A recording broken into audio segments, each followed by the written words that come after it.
Hello, I'm Simon Mitchell, and I'm here with Rosie Hardy, a brilliant worldwide surrealist fine art photographer based in Manchester, and also a very successful guru of social media, with to date 164,000 followers on Instagram and 137,000 followers on Flickr. So how would you describe, starting with your photography first of all, your area of photography? I would put my area of photography down as conceptual fine art and self-portraiture, but I shoot weddings, I shoot babies, I shoot anything you can shake a stick at.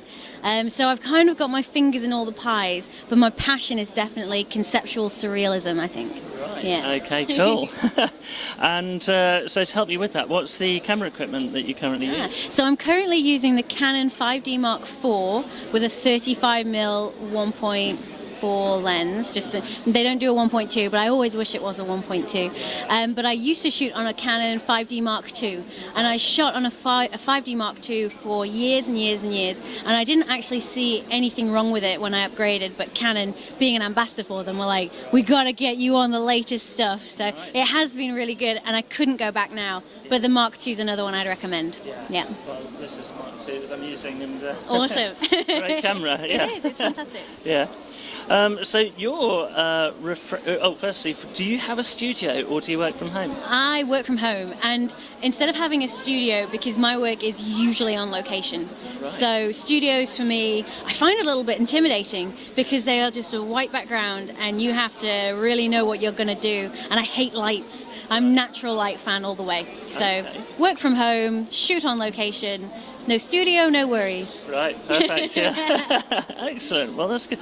And you're refreshingly open about who you are and some of the things that drive you, such as inspiration for your, if you want to talk about your 365-day challenge, what that is.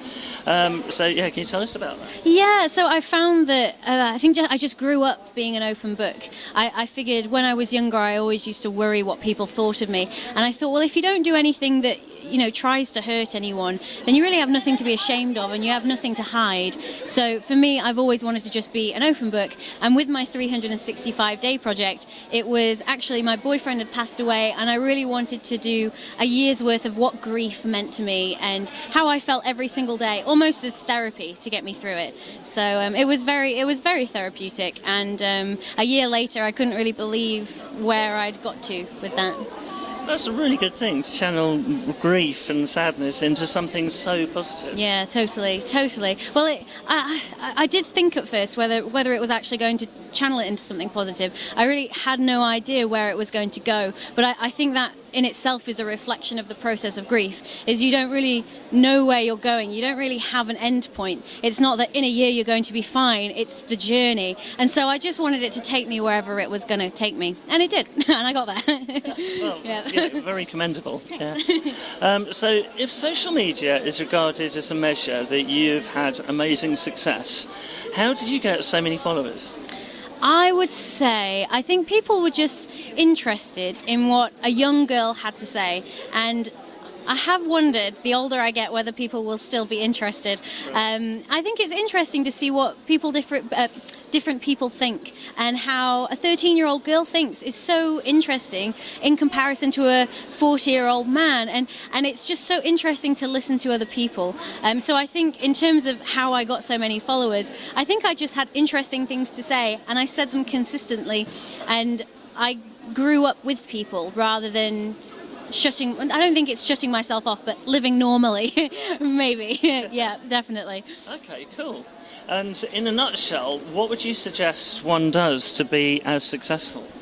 I would suggest the most important thing is to be authentic, and it's to be genuine, and to talk about the things that you're passionate about rather than the things you think you should be talking about.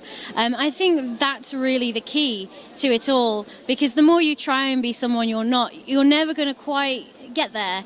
So to just really find out who you are, and to stay with your morals as well. I've always tried not to sell my soul. I've always tried to stay true to what I think is right, and I think that is a recipe for success, and not to be too worried about success as well. I think the more you chase it, the more it eludes you. So I would definitely say do it because you love it, and if it wants to, success will come.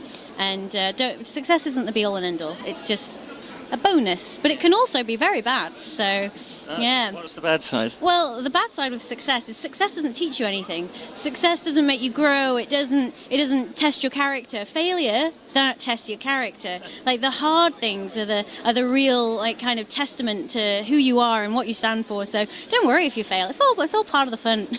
Well, I'm glad you said that. I've had a fair few failures in my time. So what would you recommend on one social media? Would you recommend one social one social media platform or another? Yeah. I would say Instagram right now. I think Instagram is a hive of activity and people sharing. But the downside of Instagram is it's too perfect. That people they share things that are absolute perfection, and we need a little bit of misery and we need a little bit of reality from social media. So I would say Instagram is my favorite. I think Facebook is dying a death. I think Facebook is reverting back to what once was, which is let's share what my mates from school did, who I went to school with 10 years ago.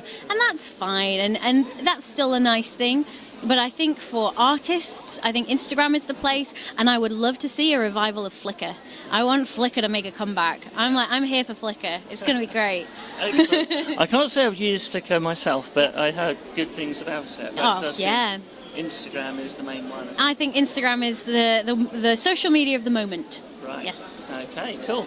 And when you get interaction on an image, how far do you take it? Can you or do you turn these people into clients? Oh, that's a good question. I think when I get wedding bookings, they are usually people who follow my work for a long time. 1 in 10 says you were a recommendation from my friend who followed your work for a long time. So I do think that putting myself out there allows people to get to know me, which makes people, I think wedding photography in particular is such a big moment for people, and they want to feel comfortable, and it can be really scary thinking of a stranger being, having a camera in your face for the whole day, and trust is a big thing. So I do think that helps me book clients. I would say word of mouth though for me is probably the biggest seller, and it's so old school, but word of mouth is so important, and speaking to people and just making people feel welcome and at ease, I think really sets a precedent to how you will treat your clients. Good advice. And there are ways to buy followers. What would you say to somebody who is considering that as an option? Honest answer, I would say I've been there too. No, I haven't bought any, but I've felt like, oh God, I just need a few more. So I understand the panic, and I understand the I need to look a certain way, I need to portray a certain thing. But I would say don't, because at the end of the day, all it leads to is uneven engagement. It's technically breaking the rules of Instagram as well, which is you don't want to do that because you could get your account closed. And I would just say I understand the temptation, but don't do it, because numbers aren't the most important thing. It's whether you have people who genuinely feel what you feel too, and I would rather have 5 people that follow me that are really, really into my work and engaged with me than 50,000 people that are just there for a pretty picture. So again, work on the quality, not the quantity. Don't buy the followers. Don't Brilliant. Well, thank you very much. And if somebody's interested in learning more about you and what you do, then what's your contact website? My website has not been updated since 2005, and it's www.rosiehardy.com. Probably don't go there. Go to my Instagram. Georgia Rose Hardy is my handle. My social media brain is gone. And if you want to email me, you can find my email on Google. I can't remember. Okay. Well, thank you very much for taking your time today to speak to me. And if you've liked this video, then please like it below, and for future videos that I'm going to be bringing out. If you want to see more, just click the subscribe button. Thank you for your time. Thank you very much. It's been a pleasure. Thank you very much. Lovely.